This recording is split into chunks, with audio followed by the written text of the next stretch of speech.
This is episode number 3084 of the Who Cares News for Friday, May 8th, 2026. The Who Cares News is a member of the Mouthful Media Podcast Network. It's not fake news.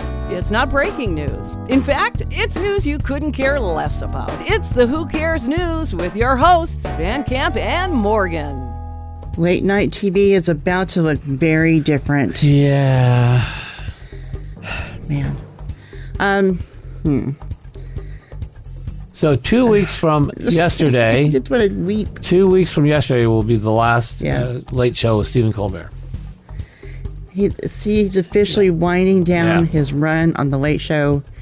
Now he's reacting to the news that CBS is handing the 11:35 time slot over to Byron Allen and his comedy panel series, Comics Unleashed. Comics Unleashed.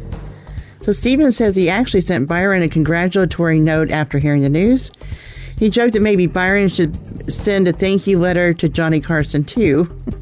Since Johnny Carson basically launched his career when Byron became the youngest comic ever to perform on The Tonight Show. No kidding. At just 18 years old. No kidding. I did not know that. Yeah. I was wondering. I didn't know that He's very... Byron Allen has, over the years, has become a very rich man. Oh, yeah. I had no idea how much money he had. But he's like up there on the Forbes list of richest celebrities, And you're probably going to yourself, who's Byron Allen? Just wait. I don't know if... he's great. I don't know if the show is going to... I don't know if it's going to launch right after the originals end for Stephen Colbert, or they're going to run a summer full of repeats, and then this will come up in the fall. I don't know. Maybe you've got it in your story. I don't know. But well, I'll tell you the rest of my story. Yeah, go ahead. Yeah. CBS says replacing the Late Show with Comics Unleashed. It's all about money. It's all about money, man. There's no risk. This whole thing is not all about money, but that's another story. Yeah, right. That anyway, so basically they're not spending much. Byron Allen reportedly covers the production costs himself, which basically makes the network's accountants break out into little happy little tap dances. Little happy dance. And so CBS gets CBS off bean easy. Counters. They're happy about this. Yeah. Meanwhile, Stephen says he's already moving on to a new passion project, co-writing a new Lord of the Rings movie with his son. This is his big thing, is Lord of the Rings. I don't know if anybody knew that. Oh, he's like the number one Lord of the Rings fan on the planet, and he's a big fan. And had it not been for his success with the Colbert Report on the Daily Show, and of course this show for the last 10 years, would he have ever had a chance? To work on, a passion project like this? Probably not, right? Yeah. I don't know. But it's with he's in co-write with his son. Everything leads to everything. And legendary screenwriter Philippa Boyens. Okay. So America may soon go from political monologues at bedtime to four comedians arguing over airport stories at midnight. No, I don't want it to end. I don't either. I don't. Because I really have a feeling, I'm going to make a bold prediction here. But at some point in the next couple of years, Jimmy Kimmel's going to get canceled because he refuses. Look, I'm not going to go there. But he keeps stirring the pot, though. That's the thing. So instead of I wouldn't say he keeps stirring the pot. It doesn't stop stirring. Whatever, it goes back and forth. But that's the last of it, because Jimmy Fallon is not. He's so milquetoast. He's not very political at all. He tells a good political joke once in a while, but it's not his thing. But since we don't talk politics or I know political but still leanings are, right. Understood. Anyway, we'll let that go. Yes. 2 more weeks of Colbert. He's already had some great guests on in the last month. Oh, yeah. And I'm not sure who the last guest is. It might have already been announced. I haven't watched it that close, but anyway, we'll be watching the Late Show over the course of the next 2 weeks. Just say we were there at the end of history. Turns out even Hollywood legends can get annoyed waiting in the parking lot. Goldie Hawn is responding to longtime friend and Death Becomes her co-star Meryl Streep after Meryl admitted the two had a little on-set beef back in the early 90s. And this is just coming out. Because all of the publicity for Devil Wears Prada 2, we're seeing more of Meryl Streep on talk shows in the last 4 weeks than we've seen in the last 30 years. So all her little stories are coming out. And I heard this one. I forget which one she was on. But go ahead. Well, she's no stranger to a talk show. I mean, No, but I mean, just concentrated. Yeah. Days and very days and days concentrated. of Meryl Streep, Anne Hathaway, Emily Blunt, and Stanley Tucci. That's true. Which is fun because they're a fun group. Yeah. Well, they had a little beef back in the early 90s, like I said, because Her and Goldie. Because Goldie apparently was late all the time.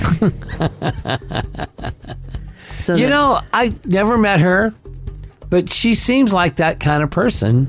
Her persona, that she would be that person that would be carefree Yeah. and late all the time. Yeah. Even Private Benjamin, right? Right. Anyway. So Meryl recently joked that Goldie would roll onto the set in her red convertible, and the whole "oops, sorry" energy. While everybody else waited around, Goldie's response was maybe Meryl was just too early. Yeah, maybe. And that sounds like something Goldie Hawn. Oh yeah, you could hear her saying. Yeah. Yeah. She's almost a national treasure, Goldie Hawn. Yeah, I mean, if she would have continued to be forefront in acting, but you know what? She gave us Kate Hudson, so I mean, that's true. That's a treasure right there. Yeah. Well, Goldie and Meryl, they say they've laughed about it for years. Sure. The movie itself, it's become a kind of a cult classic over time. And I can't remember the last time I've seen that. I've seen it, but I'm trying to think if I saw it. You can probably find it on Netflix or one of the streamers. It's one of those movies, those classic movies that you're like, I don't have time to watch this right now. But when I get some time over the weekend, maybe I'll check that out. Nah, I need to watch it. Yeah. It has a Broadway adaptation, too. Yeah, no. Death Becomes Her. Yeah, it was a big movie. It was a big movie. Yeah. Yeah. And even if sometimes I'll watch a movie and it's like, oh, no, I did see this. Yeah. Renée Zellweger and Anstead. Oh, are they still together? Okay. They are together still, believe it or not. No, I believe it. They're just pretty quiet about it. Sure. They're dealing with a lawsuit that just got a lot more expensive. What? A woman named Tracy Belland is now reportedly seeking more than $10 million. What? After claiming she ninjured. Morgan has had nothing to drink this morning. I'm just going to say that right now. Except for coffee. We don't know what's in it. But so that's when you're doing ninja moves and you injure yourself and you've ninjured yourself. You're doing your ninja moves and you get injured. You're ninjured. It's now a word. You're ninjured. Hey, copyright, Van Camp and Morgan. You know what? We've had more of those today than anything else. That's because you're a weirdo. Ninjured. Anyway, she ninjured her knee at Ant's rental home in Laguna Beach. Oh my God. So according to the lawsuit, Tracy says she stepped on a thin rug covering a hole in the floor. What? Oh, come on. Oh, man. She says she stumbled and she hurt herself during that visit.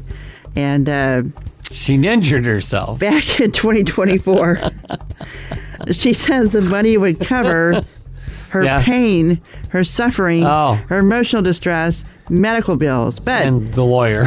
There's drama inside the drama. Yeah? The property owner claims Tracy filed for bankruptcy without mentioning the lawsuit and says the whole case should be tossed out. Oh, yeah. Yeah. Because if she filed for bankruptcy, Ant could have actually charged off anything that he paid her. Yeah. Yeah, and why does she possibly think that it's not going to be a discoverable thing? I think she didn't know who her landlord was at first. And then when she figured out, oh, that's that guy that's on TV. Wait, hold on a second. I'm going to try some ninja moves on a Saturday afternoon in the living room, and I'm going to get ninjured.